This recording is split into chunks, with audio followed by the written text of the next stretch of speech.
মহারাজ, একটি বিষয় নিয়ে সমসাময়িক কালে খুবই আলোচনা হচ্ছে, সেটি হলো রাম মন্দির এবং রাম মন্দির প্রতিষ্ঠা।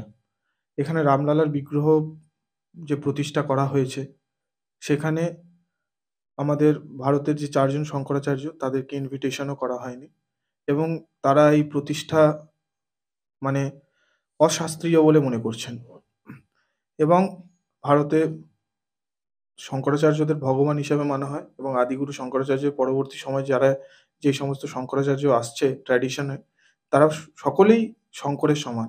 একটা শ্লোকে বলা হয়েছে, শঙ্করও শঙ্করা সাক্ষাৎ, শঙ্করকে শঙ্করের সাথে তুলনা করা হয়েছে এবং তাদের এই মতামতের বিরুদ্ধে গিয়ে রামলালার মূর্তি প্রতিষ্ঠা করা হলো। এছাড়াও ভারতে অনেক আচার্যদের স্থান আছে, বল্লভাচার্য, মাধবাচার্য এবং বর্তমানে রামভদ্রাচার্য যিনি আছেন, ওনার মতামতে এবং কাশীর পণ্ডিতগণের বিচারে নির্দিষ্ট দিন ঠিক করে রামলালার মূর্তি প্রতিষ্ঠা করা হয়েছে। কিন্তু বর্তমানে যে সমস্ত শঙ্করাচার্যরা আছেন তার মধ্যে নিশ্চলানন্দ সরস্বতী এবং অভিমুক্তেশ্বরানন্দজি, এনারা এটার বিরোধিতা করেছেন এবং ওনারা শাস্ত্রীয় রেফারেন্স দিয়ে বলেছেন যে এটি অশাস্ত্রীয়ভাবে প্রতিষ্ঠিত হয়েছে। সমসাময়িক কালে শঙ্করাচার্যকে এরমভাবে অবমাননা বা ওনার কথা না শোনা, এই বিষয়টি আপনি কিভাবে দেখছেন এবং ওনাদের একজন শঙ্করাচার্যের গুরুত্ব আমাদের হিন্দু ধর্ম বা সনাতন ধর্মে কতটা, এই বিষয়ে যদি আপনি আমাদের বলেন। দেখো, অনেকগুলো দিক আছে এই নিয়ে কথা বলতে গেলে, আলোচনা তো অনেক হতেই পারে। মুখ্য যে বিষয়টা সেটা হলো রাম, যিনি আমাদের রাষ্ট্রীয় গরিমা। এই যে রাষ্ট্রীয় গরিমা কথাটা আমি বলে দিলাম, এর যে ব্যাখ্যা, এই ব্যাখ্যার মধ্যে গভীরতা, সৌন্দর্য এবং সর্বোপরি হারমোনি খুব দরকার। রাষ্ট্র কাকে বলে এই নিয়ে দেখা যায় বিভিন্ন মতামত। তো রাষ্ট্রমূর্তি রামের যে জায়গাটি, সবাই বলতে চারদিকে 500 বছরের 550 বছরের অপেক্ষা, কথাটা তো একদিক থেকে ঠিকই। এবং এই যে আনন্দ উৎসব বা এই যে রামচন্দ্রের প্রতিষ্ঠার, অযোধ্যার যে পুনরুদ্ধার, এটা অবশ্যই একটা খুব সিগনিফিকেন্ট জায়গা আছে আমাদের রাষ্ট্রীয় সংহতিতে, ভাবনা চিন্তাতে। কিন্তু কথাটা সবসময় মাথায় রাখতে হবে, কথাটা হলো ভারতকে নিয়ে। কথাটা একটা কোনো ভৌগোলিক ভূখণ্ডকে নিয়ে নয়, যেটা জিওগ্রাফিক্যাল এরিয়াতে কয়েকজন মানুষকে নিয়ে একটা মতে দাঁড় করিয়ে দেওয়া ইকুয়াল টু ভারত নয়। ভারতের যে সবথেকে বড় গভীর সৌন্দর্য এবং ইউনিকনেস, তা হলো কিন্তু যে দুইয়ের সম্মিলন, যেটা আমাদের সংবিধানেও আছে, রাষ্ট্রীয় ভাবমূর্তিতেও আছে, এবং যেটা সর্বোপরি গভীরতম আধ্যাত্মিক সিদ্ধান্ত, তা হলো ব্যক্তি স্বাতন্ত্রতা এবং একতা। এই দুটো যেন ক্ল্যাশ না করে। সার্বিক একতা এবং ব্যক্তি স্বাতন্ত্র্য যেখানে ক্ল্যাশ না করবে, সেখানেই ভারত। তুমি যে ঘটনা প্রবাহ বললে, এর মধ্যে দেখা যাচ্ছে এই ভারতের মূর্তি কিন্তু ফুটে উঠল না। এখানে ব্যক্তি স্বতন্ত্রতা এবং যে জাতীয় আধ্যাত্মিক সামাজিক যে একত্ব, এটা একসাথে গান গিয়ে উঠল না। এটা কিন্তু কে ঠিক কে ভুল, কে উঁচু কে নিচু সব সরিয়ে দিয়ে দেখলেও, অ্যাজ ফার ভারত রাষ্ট্রমূর্তি কনসার্ন, সেই রাষ্ট্রীয় মূর্তির সাথে একসাথে গেল না। সব যে 6 জন আচার্য আছেন, সবারই তার নিজস্ব স্বতন্ত্রতা, তাদের নিজস্ব সৌন্দর্য আছে, তাদের সকলের নিজস্ব সম্মান আছে। কিন্তু এটা নিয়ে কোনো কথা বলার কোনো জায়গাই নেই যে সারা পৃথিবীর ভূমণ্ডলের মধ্যে আচার্য শঙ্করের দর্শনের উপরে আর কোনো দর্শন নেই। তিনি যেই গভীরতা দিয়ে গিয়েছেন জীবনের, যেই সিদ্ধান্ত অদ্বৈতের দাঁড়িয়ে আছে, তাকেই ভারতবর্ষ রাম বলেছে বিভিন্ন সময়। যেমন এখন কথা উঠে আসছে তুলসীদাসী রামায়ণকে জাতীয় গ্রন্থ করা ইত্যাদি। সব কিছু জায়গা আলাদা আলাদাভাবে ভাবনা চিন্তার আছে, সব নিয়ে আলোচনা হতেই পারে। আলোচনার জায়গা আছে বলেই তো ভারত, এটা তো রাজতন্ত্র নয়। কিন্তু এতে কোনো সন্দেহ নেই, সিনথেসিস যেইভাবে অদ্বৈতের দৃষ্টিকোণ থেকে জীবনকে দেখা, তার মূর্তি হিসাবে রামকে দেখা হয়েছে, তা উপনিষদে উক্ত, তা তুলসীদাসী রামায়ণে তুলসীদাস বারবার বলেছে রামকে। অরূপা অনুপা বারবার বলেছেন তিনি।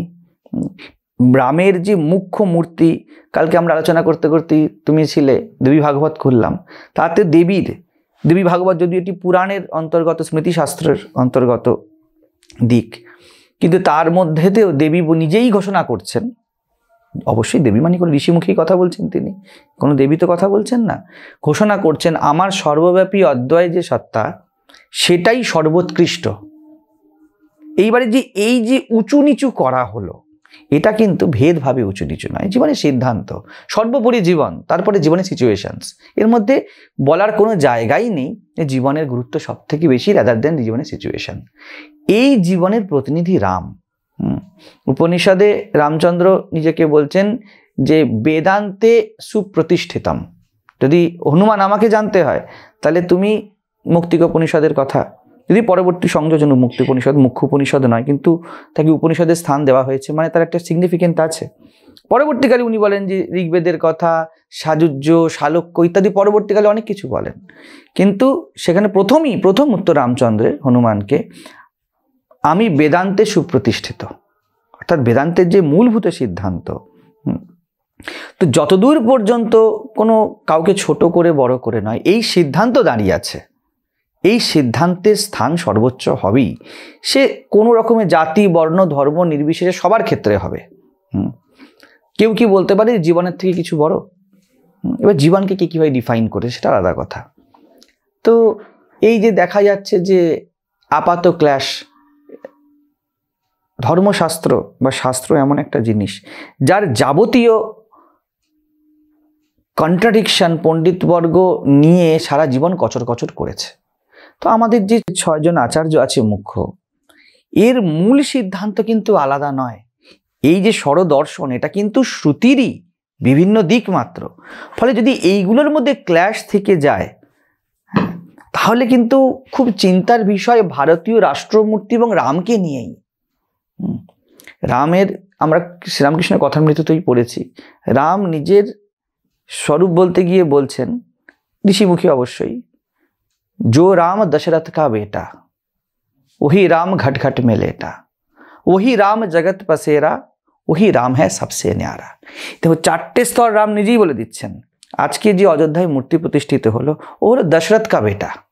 মূর্তি, মন্দির, যা কিছু রিচুয়ালস, সব কিছু, ভারতবর্ষের বাবরি মসজিদ, বাবরের মতো একজন আততায়ী, সে কোন ধর্মের কিছু এসে যায় না, তো অবশ্যই তার সব রকম ঐতিহাসিক চিহ্ন মুছে যাওয়াই উচিত, এতে কোনো সন্দেহ নেই। সাথে রাম জন্মভূমি যদি নাও হতো তবুও থাকা উচিত নয়। যদি কোনো দেশের কোনো জায়গাতে মানবতার কালিমা হয়েছে এমন কোনো জায়গা থাকে, তাহলে তার সব রকমভাবে ওয়াইপ আউট হয়ে যাওয়া উচিত, এতে কোনো সন্দেহ নেই। প্রত্যেকটি সুসংস্কৃত এবং অগ্রগতিশীল জাতিকে এই দিকে ভাবতে হবে।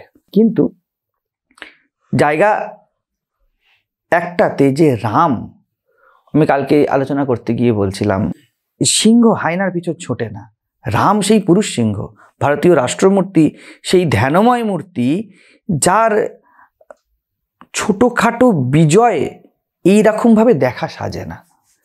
রাজা একজন কামারের সাথে কি লড়বে, আমি বলছিলাম, ঠিক তেমনি যে বর্তমানে যে লড়াই ভাবটা রাখা হয়েছে, আমি অন্তর থেকে এই লড়াইটার মধ্যে ভারতীয় মনীষার কোথাও যেন এক মূল যে গরিমা, সেই গরিমার হানি মনে করি।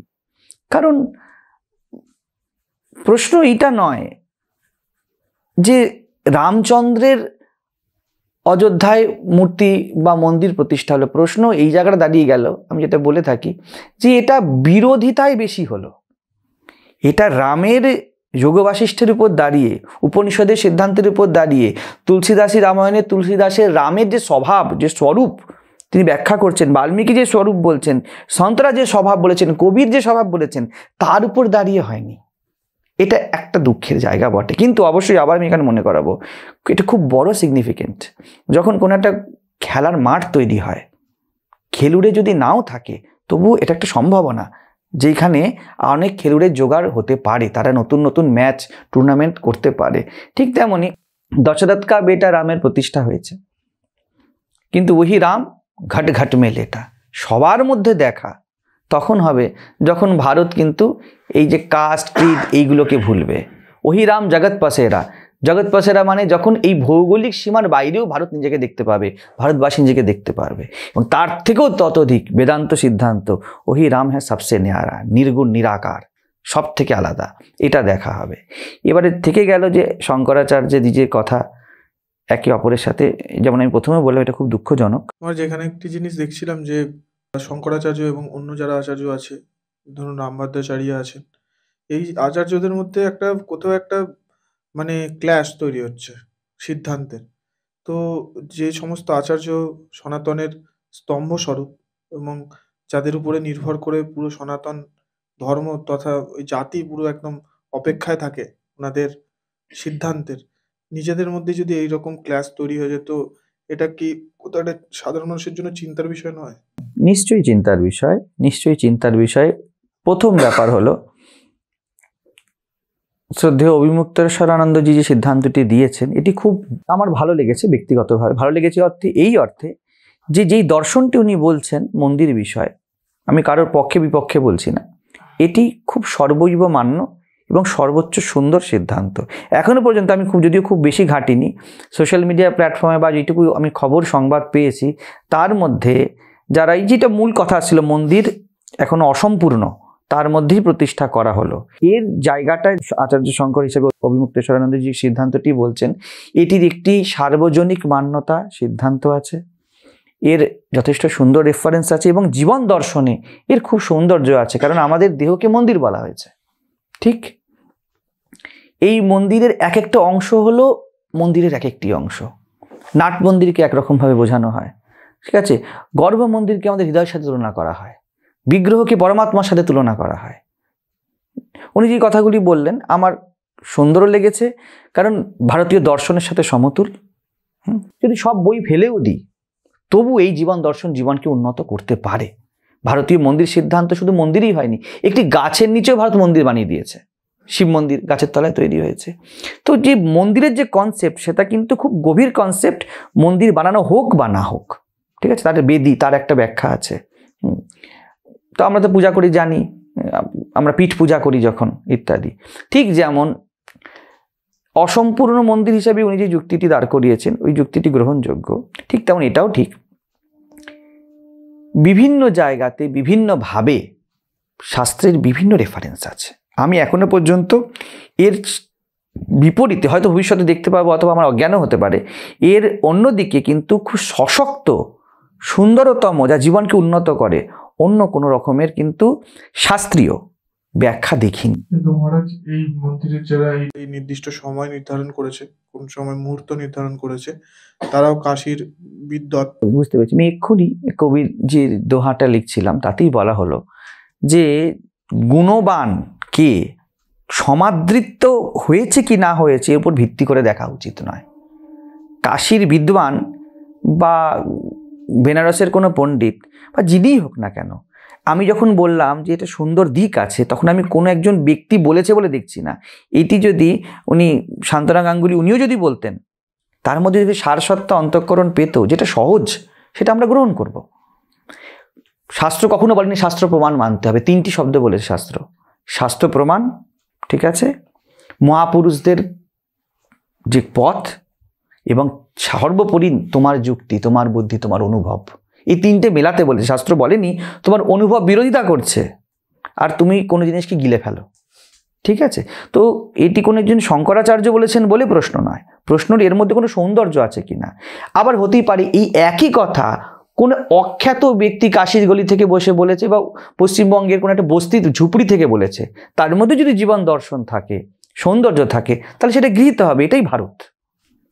আমরা এখানে স্ত্রীদেরকে দেখি তর্কযুদ্ধ অবতীর্ণ হতে, স্ত্রীদেরকে রাজা হতে দেখি। আমরা আগে স্ত্রীদের নাম নিয়েছি, রাধা কৃষ্ণ বলা হয়। তো উভয় ভারতীকে আমরা দেখি যে তিনি মাঝখানে মধ্যস্থতা করছেন এসে মণ্ডন মিশ্র শঙ্করাচার্যের মধ্যে। আমরা গুহক চণ্ডালকে দেখি, আমরা গার্গী মৈত্রী, এরা তো তবু তো স্ত্রীদের দিকে ঋষি, আরও অনেক আছে, শত শত আছে, তাদেরকে পূজা করি। আমরা কোনো রকম উঁচু নিচু দেখিনি জ্ঞানের ক্ষেত্রে, প্রজ্ঞার ক্ষেত্রে। আচার্য শঙ্করের বয়স কত কম ছিল, বাকিরা শুনেছে বসে, ঠিক আছে? তুলসীদাসজি, উনি কে ছিলেন জাতিতে? একের পর এক উদাহরণ। কবির কে ছিলেন? ঠিক আছে, দাদু দয়াল কে ছিলেন? তো মীরা তার যে ক্ষত্রিয় চিত্ত যে ধর্ম তা থোড়েই রক্ষা করেছিলেন। তো শ্রীকৃষ্ণ তিনি ক্ষত্রিয় হয়ে বৈশ্যের ঘরে গিয়েছিলেন। বিশ্বামিত্র তিনি ক্ষত্রিয় ছিলেন, তিনি ব্রাহ্মণের মতো মন্ত্র রচনা করেছেন। তো ভারতবর্ষ কখনো মান্যতার ভিত্তিতে জীবনকে দেখেনি। যারা বলে থাকে যে ভারতবর্ষে জাতিভেদ প্রথা হয়েছে, তারা ভারতের ইতিহাস অর্ধেক জানে, পুরোপুরি জানে না। জাতিভেদ প্রথা হলে এরা কখনো সামনে আসতো না, এদেরকে আমরা পূজা করতাম না। ব্রাহ্মণ কখনো ক্ষত্রিয় বংশোদ্ভূত রামচন্দ্রকে আচরণের ভিত্তিতে পরব্রহ্ম স্বরূপ বলে দিত না। ব্রাহ্মণ গোত্রীয়রা ক্ষত্রিয় কৃষ্ণ বা মিক্সআপ, বৈশ্য ক্ষত্রিয় কৃষ্ণ মিক্সআপ যদি বলি আমি, অথবা রামচন্দ্র ক্ষত্রিয়, তার পূজা করছে। তো কেন মর্যাদা পুরুষোত্তম কেন বললেন? কারণ দেখা হবে না কে কোন সিদ্ধান্ত দিচ্ছে, দেখা হবে সিদ্ধান্তের গভীরতা কি, তার অনুভব কি, সার্বিক জীবনে তার ইমপ্লিমেন্টেশন কি। তো ওই জন্য কেউ কিছু বলে দিয়েছে, প্রশ্ন হলো সরাসরি তোমার যুক্তি। আমার মনে হয় যদি 6 জন আচার্য এদের আলোচনায় আসা উচিত ছিল, বা এখনও উচিত।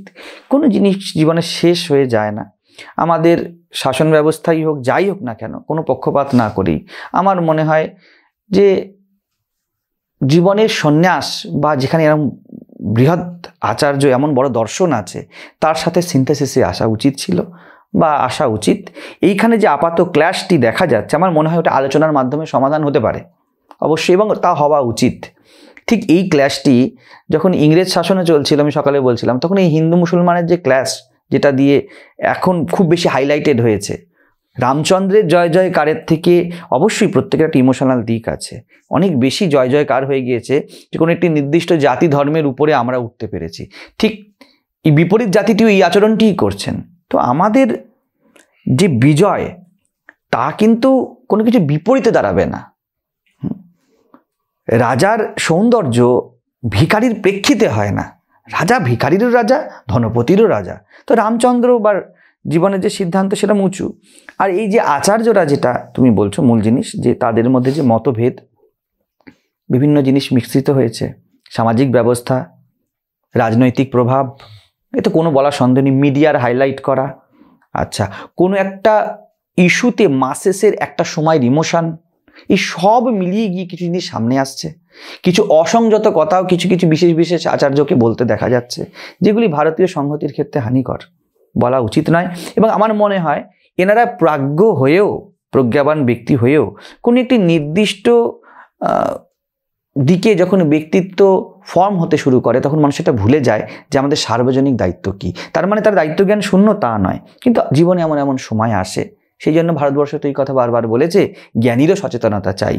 চণ্ডীতে বলছে না, জ্ঞানীরাও যেন সচেতন হয়। ঠিক তেমনই আমাদের যারা আচার্যরা আছেন, তাদেরকে এই বিষয়ে তারা অবশ্যই এই বিষয়ে জ্ঞাতা, কিন্তু তাদের চরণের দাস হয়েই আমি কথাটা বলবো, তাদের ভাবনা চিন্তা করা উচিত এই বিষয়তে, যে তারা যা বলছে তার একটা সোশ্যাল ইম্প্যাক্ট আছে, জাতীয় ইম্প্যাক্ট আছে, আধ্যাত্মিক জগতের একটা ইম্প্যাক্ট আছে। তো এইটা ভেবে তো অবশ্যই চলা উচিত। এবং রাম যেহেতু মর্যাদা পুরুষোত্তম, সর্বোপরি বলবো প্রত্যেকটা জিনিসেরই একটা মর্যাদা ছিল বা আছে, যেটা আমার মনে হয় এই রাম মন্দিরের বিশেষ বিশেষ ক্ষেত্রে অনেকাংশেই ঠিক পালন করা হয়তো গেল না। এর অর্থেই নয় যে আমরা পালন করতে পারি না, আমরা আবার এটাকে রিভাইভ করতে পারি। অনেকাংশে সুন্দর হয়েছে, কিন্তু সৌন্দর্যের তো সে তো অনন্ত হয়, তাকে আরও সাজানো যেতে পারে। খেলার মাঠ হয়েছে, হয়তো খেলুড়ে নেই, আমরা কিন্তু জায়গাটা তৈরি করতে পারি। তো সেই জায়গা থেকে কিন্তু শঙ্করাচার্যই হোক বা অন্য কেউ হোক, আমরা এটা দেখব না কোন পদমর্যাদার ব্যক্তি কি কথা বলেছেন। অবশ্যই পদমর্যাদার একটা সম্মান আছে, কিন্তু ভারতবর্ষ পদমর্যাদা দেখলে অষ্টাবক্র গীতা আসতে পারত না সামনে। জনকের মতো রাজসভাতে, জনকের মতো ক্ষত্রিয় ওরকম সাধুজনের এবং অত প্রাজ্ঞের সম্মানকারী ব্যক্তিকেও কিন্তু অষ্টাবক্র ভৎসনা করতেও কখনো ছাড়েনি, গুরুপদে বরণ হয়েছে। তো এরকম বিভিন্ন জায়গা আছে, হ্যাঁ, যেখানে ভারত নিজেকে মডিফাই করেছে। আমার মনে হয় খুব সুন্দর দিকে একটি এগিয়েছে, যেখানে রাম রাজত্বের কথা বলা হচ্ছে, রাম রাজ্যের কথা বলা হচ্ছে, যেখানে ধর্মশাস্ত্র, আমাদের বাকি যে শ্রুতি স্মৃতি পুরাণ, সেগুলিকে আবার আমরা রিভাইভ করতে পারি। যেন একটা মোমেন্টও তৈরি হয়েছে, যেই জায়গাতে আমরা ঘুরে দাঁড়াতে পারি, ভাবনা চিন্তা করতে পারি, গভীরতা দিতে পারি জীবনকে। কিন্তু এই কথাটা যে সম্পূর্ণ ঠিক এবং পূর্ণাঙ্গ হয়েছে আমি সেটা বলতে পারবো না। অনেক জায়গাতে গ্যাপ থেকে গিয়েছে, সব পক্ষ থেকেই। আমার মনে হয় ভারতীয় জাতীয় সংহতি রাষ্ট্রমূর্তির সামনে এই ক্ল্যাশগুলিকে আলোচনার মাধ্যমেই মেটাতে হবে। নাহলে যেটা বারংবার হয়েছে যে ভারতবর্ষ বারবার নিজেদের মতামতের মধ্যেই ক্ল্যাশে জড়িয়ে থেকেছে এবং বাইরের যে বিচ্ছিন্নতা শক্তিগুলো তারা জয়ী হয়েছে। এই সুযোগ যেন আমরা বারবার না দিয়ে দিই। এটি কোনো বিশেষ জাতির ক্ষেত্রে নয়, এটা জীবনের সিদ্ধান্ত।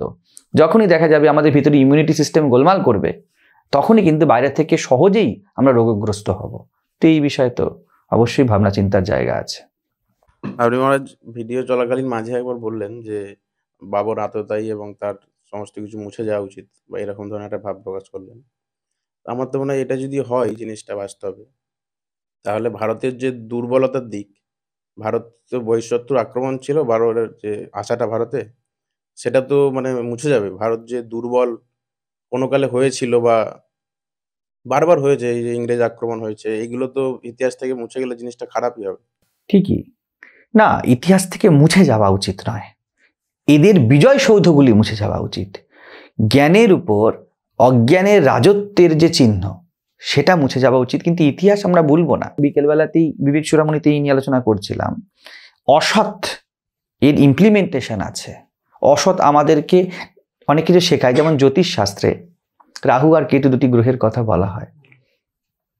রাহুকে জাগতিক লোকেরা খুব ভালো বলবে, রাহুকে ঠিক করতে চেষ্টা করবে, কারণ রাহু জাগতিক জায়গা খুব তৈরি করে দেয়, কিন্তু আধ্যাত্মিক তৈরি করে না। ভাবনা চিন্তা যেটা সাইকোলজিক্যালি, কেতু তা তৈরি করে। ঠিক আছে, কেতুকে স্ট্রং করতে বলে আধ্যাত্মিক ব্যক্তি যারা আছে। তো রাহুর বা কেতুটি ইমপ্লিমেন্টেশন আছে জীবনে, একটা নির্দিষ্ট জায়গা আছে, সেই জায়গায় সেটা শুভ। যে পীড়িত হয়ে আছে চাকরি না পাওয়ার জন্য, সে রাহুর দিকটা দেখবে। একটু ভাষা কিন্তু, হ্যাঁ, রাহু কেতু বলে যে কোনো গ্রহ দাঁড়িয়ে কিছু করছে এই মান্যতার কথা আমি বলছি না। আমি আগেও বলেছি জ্যোতিষ একটা সাইকোলজিক্যাল দিককে খুব সুন্দরভাবে তুলে আনে, সেই দিক থেকে আমি জ্যোতিষকে সাপোর্ট করি।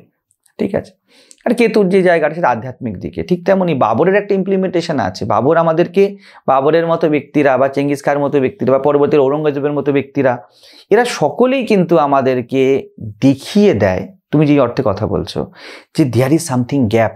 এবং নো ডাউট আমি এক্ষুনি অ্যাট লাস্ট ওই গ্যাপের কথাই বললাম। হয়তো যারা বুদ্ধিমান তারা বুঝে নেবে, এই গ্যাপটি হলো বাগানের বিভিন্ন রঙের ফুল তারা যেন একে অপরের সাথে যুদ্ধে ব্যস্ত না থাকে, তারা যেন প্রত্যেকে একে অপরকে ফুল হিসাবে সম্মান দেয়, কিন্তু প্রত্যেকের আলাদা আলাদা ইমপ্লিমেন্টেশন আছে, সেটা যেন স্বীকার করে নেয়। জবা ফুল যেন গোলাপকে না বলে আমার কাছে 30টা ফুটেছে, তোর তো মাত্র 4টে। গোলাপ 4টেই ধরে রাখে এবং একটা গোলাপ গাছের মধ্যে 20 দিন থাকে। জবা 30টা ফোটে এবং সেটা একদিনের জন্যই ফোটে। এই দুটোরই সৌন্দর্য আছে। ঠিক তেমনি ভারতের যে রাষ্ট্রমূর্তি, ভারতের খেলাটাই সম্পূর্ণ পৃথিবীর মধ্যে আলাদা। ভারত দাঁড়িয়ে আছে কেমন, ভারতের রাজত্ব কেমন যেন, রাম হলো আমাদের ভিতরে সাক্ষিত্ব, বরাবর সর্বশাস্ত্রের ঘোষণা। সে দ্বৈত হোক, বিশিষ্টাদ্বৈত হোক, অদ্বৈত হোক, এক সিদ্ধান্ত রামকে। এই অর্থে ভারতের যে আইকন সেই রাম কৃষ্ণ শিব, এইগুলি ভারতের খুব সশক্ত রাষ্ট্রমূর্তির প্রতীক। ঠিক এই যে বাবরের মতো, আমরা কিছুদিন আগে হুগলির কোথায় গেলাম, ত্রিবেণী না কোথায়, হ্যাঁ, আমরা এই কাছাকাছি যে হংসেশ্বরী মন্দিরের সামনে একটি স্মৃতিসৌধ দেখলাম। এখানে তো তবু প্রত্নতাত্ত্বিক বিভাগকে খনন করতে হয়েছে, ওখানে তো খননও করতে হবে না। দশাবতার মূর্তির উপরে যে একটি মসজিদ নির্মাণ করা হয়েছে, এটা তো খুব স্পষ্ট দেখা যাচ্ছে, একদম জলের মতো, দিনের আলোর মতো স্পষ্ট। তো এইরকম জিনিস বোঝায় যে যা কিছু জীবনের নেতিবাচক দিক তার বিজয় হয়ে গেল সত্যের উপরে, এরম সৌধ ভেঙে পড়া উচিত। এটি একটি জীবনের খুব উন্নতি বা সৌন্দর্যের ব্যাখ্যা নয়, কিন্তু এটা অবশ্যই ইতিহাসের পাতায় লেখা আছে এবং লেখা থাকা উচিত, এবং ভারতীয় জনমানুষে লেখা থাকা উচিত যে অন্ধকার আসে বারবার। সেইখানে কিন্তু আমাদের বিরোধিতা করে দাঁড়াতে হবে না, আমাদের সাক্ষীর মতো দাঁড়াতে হবে। রাজা চড়থাপ্পড় মারতে সিংহাসন থেকে নিচে নেমে যায় না। রাজার একটুখানি বিরক্তির নজরই যথেষ্ট রাজ্যকে সামলানোর জন্য, তাহলে সে ঠিক রাজা। যদি কথায় কথায় রাজাকে তার রাজ সিংহাসন থেকে নামতে হয়, আমি মনে করি এই যে বিরোধিতা করে যেই দৃষ্টিকোণ থেকে ভারতীয়রা, হয়তো অনেকে, সকলে নয়, তাদের মধ্যে প্রেমও আছে, শ্রদ্ধা আছে, সবই আছে, কিন্তু যেইভাবে দেখেছে যে আমরা একটি নির্দিষ্ট সম্প্রদায়ের থেকে জিতে গেলাম, আমার মনে হয় দৃষ্টিকোণটা খুব ছোট দৃষ্টিকোণ হয়ে যাবে। বাপ ছেলের থেকে জেতে না, ঠিক আছে, শাসন করতে হয়, এমনই একটি লঘু দৃষ্টিকোণ রাখা উচিত এবং অ্যাপ্রোপ্রিয়েট স্টেপ নেওয়া উচিত। অবশ্যই মনে রাখতে হবে যে কথাটা তুমি বলছো যে থাকা তো উচিত, কিন্তু সেটা বিজয় সৌধ হিসাবে নয়। যেমন আজকে রাম রাজত্ব দাঁড়ালো, এটা এরমভাবে যদি ভারতীয়রা নিতে পারে যে জীবনের গভীরতম সিদ্ধান্তের বিজয় জীবনের বিশৃঙ্খলার বিরুদ্ধে, তাহলে খুব ঠিক আছে।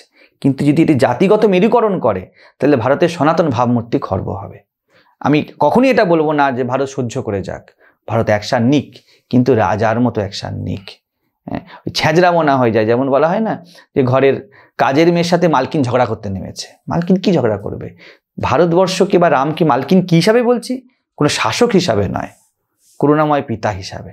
পিতা যখন সন্তানকে আঘাত করে তখন তার মধ্যে প্রেমই থাকে। তোমাকে বলছিলাম যে আগেকার দিনে ধরে আমি দেখেছি টিচাররা পিঠটাকে নিচু করে নিয়ে তোর পিঠে মারতো, যাতে কোনো এলোমেলো লেগে না যায়। একদিকে শাস্তি, আরেকদিকে প্রেম। নীল ডাউন করা হতো, মুরগি বানিয়ে রাখা হতো, মনে আছে?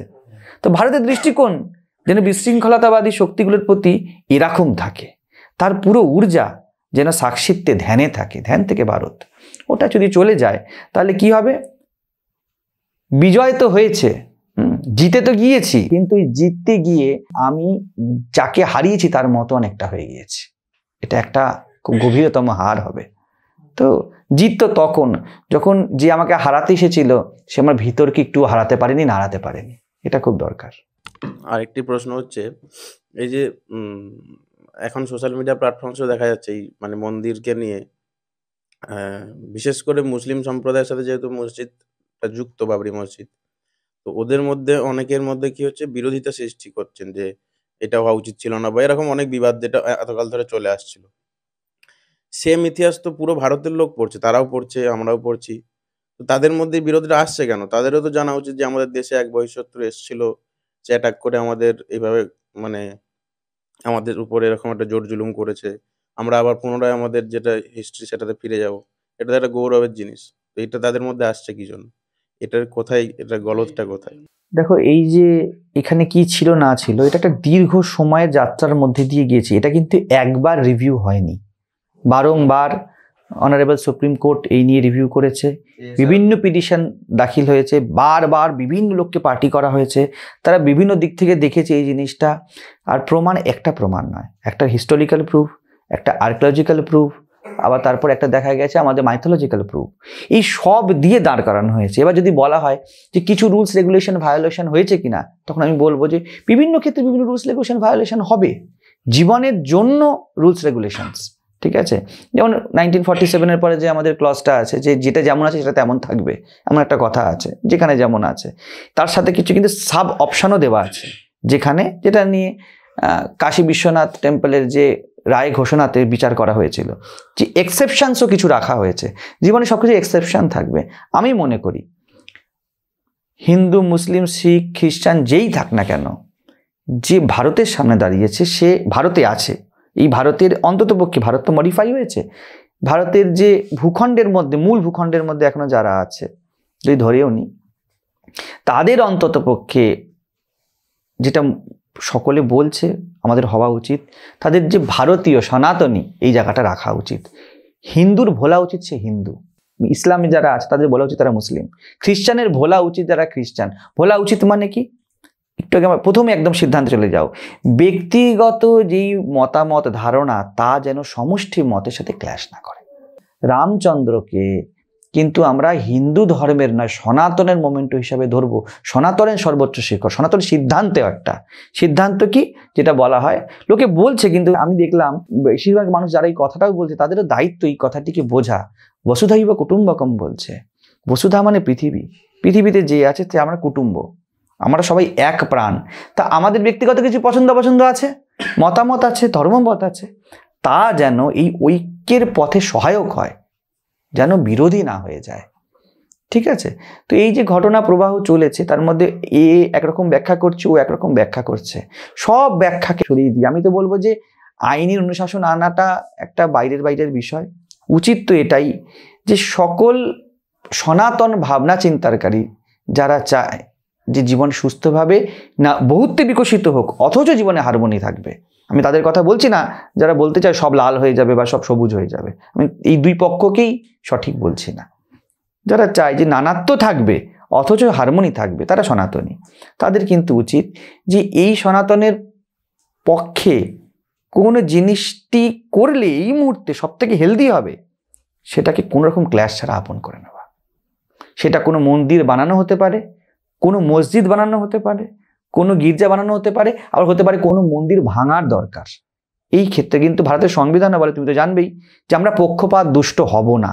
ভারতের জাতীয় সংহতি, রাষ্ট্রীয় সংহতি মানে হলো, যেটা আমাদের একদম উপনিষদের সিদ্ধান্ত, সেটা হলো একোহম বহুশ্যাম, আমি এক অথচ বহুরূপে।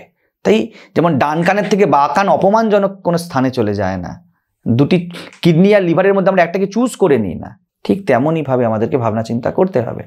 তো এই যে বিভিন্ন লোক বিভিন্ন কথা বলছে, কত প্রমাণ হলো, সব প্রমাণকেও গুরুত্বপূর্ণ বলছি তা না, এ 400টা দিয়েছে, কেউ 500টা প্রমাণ দিয়েছে, এটা তো একটা জায়গা। কিন্তু এই দুটি ব্যক্তি যে প্রমাণ দিচ্ছে এবং যে প্রমাণ খণ্ডন করছে, তাদের এটা ভাবতে হবে ডাইভার্সিটির মধ্যে ইউনিটি কি করে বজায় থাকা যায়, তার জন্য কোনটা করা উচিত, যেটা করা উচিত ওটাই নাই নিতে, ওই মুহূর্তের জন্য ওটাই ধর্ম, ধর্মের পরিভাষা। এটা যদি না বোঝে কেউ, তাহলে ট্রু অর্থে সে ভারত রাষ্ট্রের নয়, সে সনাতন বা জীবনের হেলদি দিকের পক্ষপাতী নয়।